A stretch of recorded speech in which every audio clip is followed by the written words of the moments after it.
Hello mga ka-housies! Welcome and welcome back to my channel. For today's video ay nandito tayo sa San Pablo City, Laguna at pupunta tayo sa isang subdivision din na halos kakagawa lang dito, ang Linville 2 or ang Linville San Nicolas, San Pablo City, Laguna. At grabe yung property na natagpuan namin dito kasi nasa third public auction na siya, ibig sabihin 1,000 pesos lang ang kailangan mong i-down ay pwede ka nang mag-proceed sa payment mo. It's either cash, short-term, or long-term installment. Diba? 1,000 pesos lang. Wala tong scam. Kasi nga, nasa third public auction na siya. Well, that being said, ang property na to ay nasa Calamba, third public auction, tranche 47214.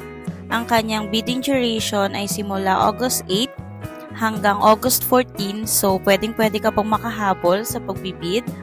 At alam niyo ba na itong property na to, bukod sa 1,000 pesos lang yung ilalabas mong pera, is meron ka pang makukuhang 10 to 30% discount, depende kung ano yung mode of payment mo. So, saan ka pa, diba?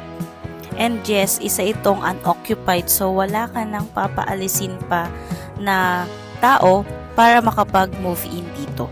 And yes, meron pa kasi napakalaki ng lot area nitong property na to dahil ang kanyang lot area ay 88 square meters samantalang ang kanyang floor area ay 44 square meters. Isa nga pala siyang duplex pero hindi mo rin mahalata na duplex siya kasi yung pagka-duplex niya is baliktaran. What I mean is magkatalikuran, hindi magkadikit na duplex. So, para rin siyang single attach. Makikita nyo mamaya sa video kung paano yung sinasabi ko. At isa pang kagandahan dito sa Linville Residences San Nicolas, isang kanilang mga property dito is semi-furnished finish. Ibig sabihin, hindi siya bare type.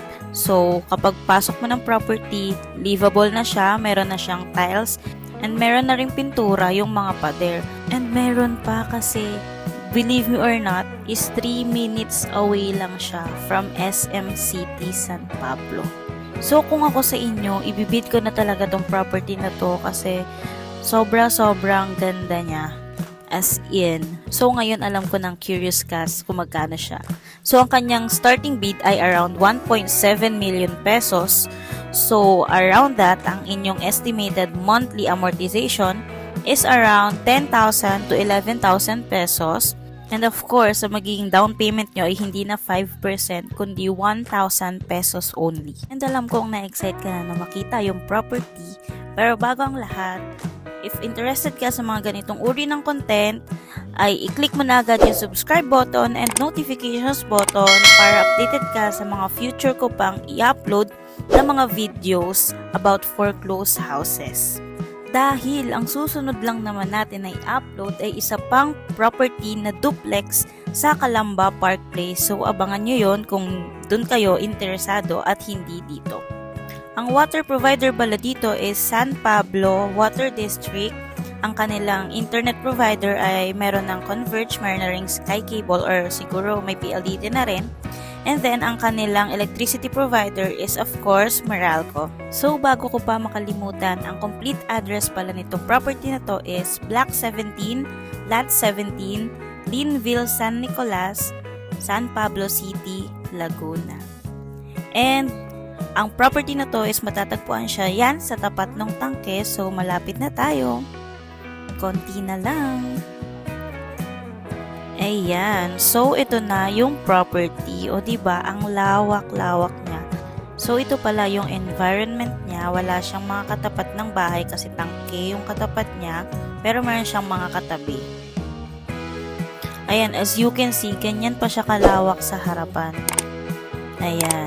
And then, ditong sa gilid is part din siya ng inyong property. Ayan, ganyan pa siya kalaki talaga. So, imagine nyo kung i-extend nyo siya, is magiging sobrang laki nung bahay nyo. Pero if gusto nyo rin naman na gawin siyang garden, go lang. So, ito yung property. Kailangan lang talaga ng malupitang paglilinis kasi sobrang sukal na niya. Pero, sobrang sulit na nito sa halagang 1.7 million. So, ito yung loob niya. Tulad ng sinabi ko sa inyo, isa siyang semi-furnished Meron na siyang tiles, meron na ring pintura, meron na rin tayong steel stairs, meron ng lababo doon, and of course, meron na rin tayong CR. Wala nga lang siyang pinto sa likod, so kailangan nyo pang mag-purchase ng another na pinto. And meron pa rin siyang space sa likod bukod dun sa pinakita ko kanina sa harap at sa gilid. Overall, sulit na sulit itong property na to, kaya kung ako sa inyo, i-bid nyo na to kasi baka i-bid ko din to. So ayun lang, ilalagay ko ulit dito yung full details para if interested kayo is ma-pick up nyo. Up next, ang pupuntahan naman natin ay sa Calamba Park Place, so abang-abang lang kayo sa i-upload kong future na video about Calamba Park Place. Ayan, hanggang sa muli mga ka-housies, paalam!